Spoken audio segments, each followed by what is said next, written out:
Hello everybody and welcome to this tutorial.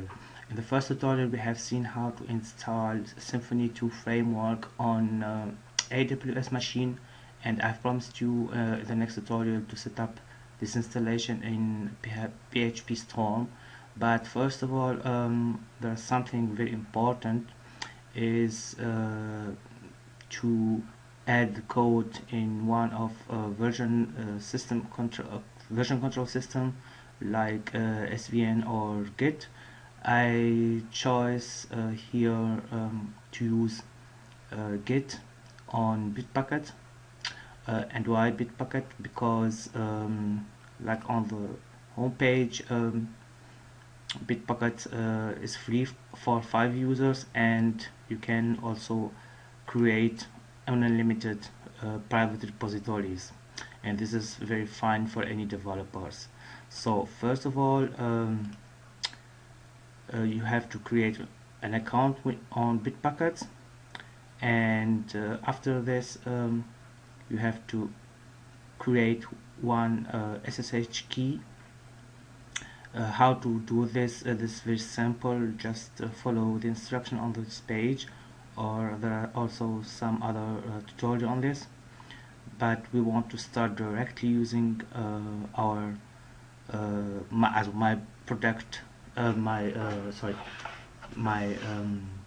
Bitbucket account to set up the version control system.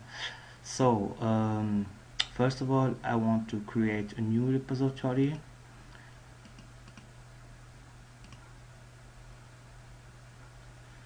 It's the name Symfony. I have created another one, but for this 2.6 description, just test installation. This is a private repository, yes, although only private fork. It's not important for us right now. Repository type Git, and I can issue tracking. Okay, it's no problem. I can add this, or just add a wiki for this. Language PHP, and integration. This is not important for us. And here we go. I want to create this one. So we have created successfully our repository, and we want just on this to add our existing project to the Bitbucket. So first of all, we have to go on our Linux machine and go to our installation. At this step,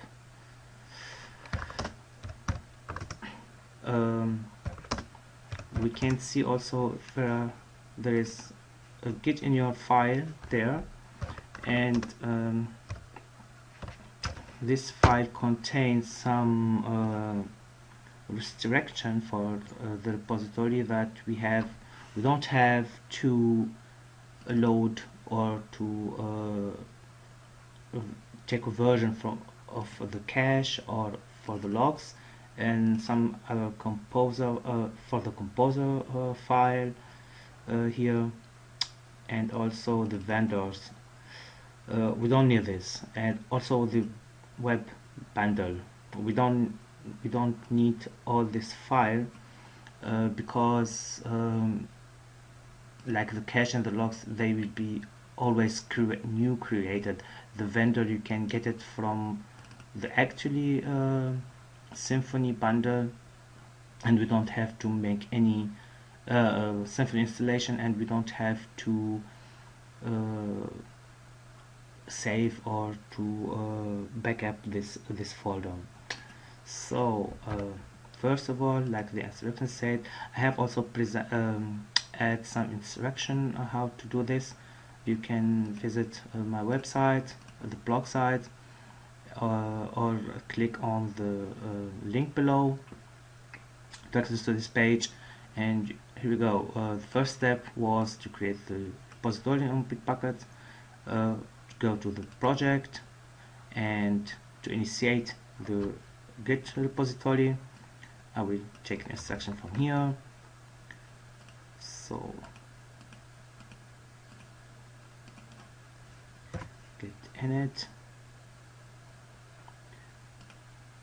After this git remote, this will be the second one here.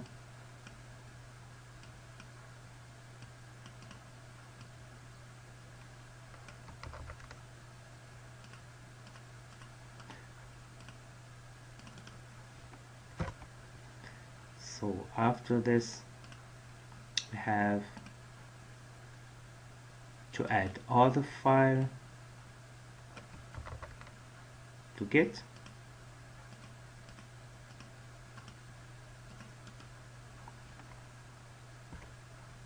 Right. After this, we have to get the first commit.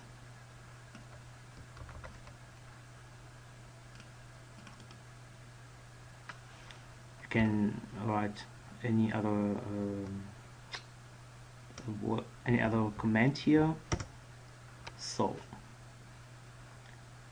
fine.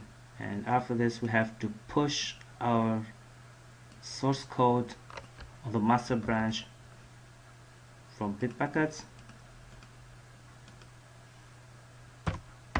This stack. Okay, I have to add my private SSH key from Bitbucket in the AWS machine. I just to demonstrate this. When you create a new key on Bitbucket, you have to copy the private key from in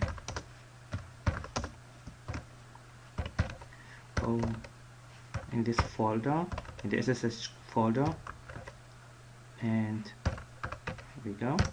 So you have to create the file id_rsa and give for this files this access rule.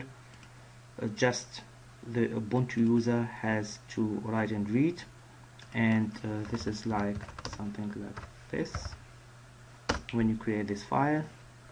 And after this, when you want to push the Git locally repository will ask for the private key, and you are logged with the Ubuntu user, and he will search automatically in the SSH folder for the key. So I have to push, I have to give my password for the key, and here we go. And now we can refresh the source, and here we go. Here are my files and directory from the machine, here from the source installation.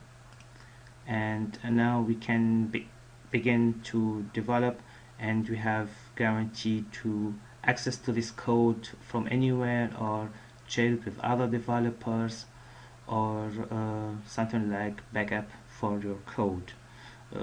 Just to try one example, I will create just one test file, and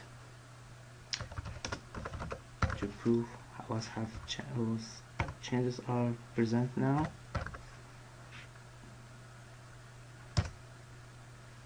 And he told me that the new file are present.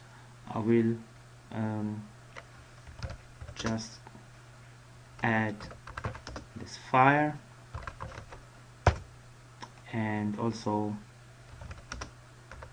commit this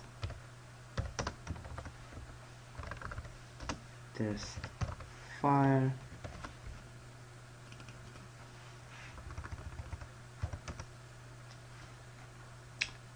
and here we go. We have just right now to push again password for the private key, and here we go. I can right now check, and here is my new file. So in the next tutorial we will set up, like I said, our installation to work with an ADA like a PHP Storm, and right now we are sure that our code is always present and we can access to it from anywhere or share it with other developers. Yes, thank you for watching, and see you in the next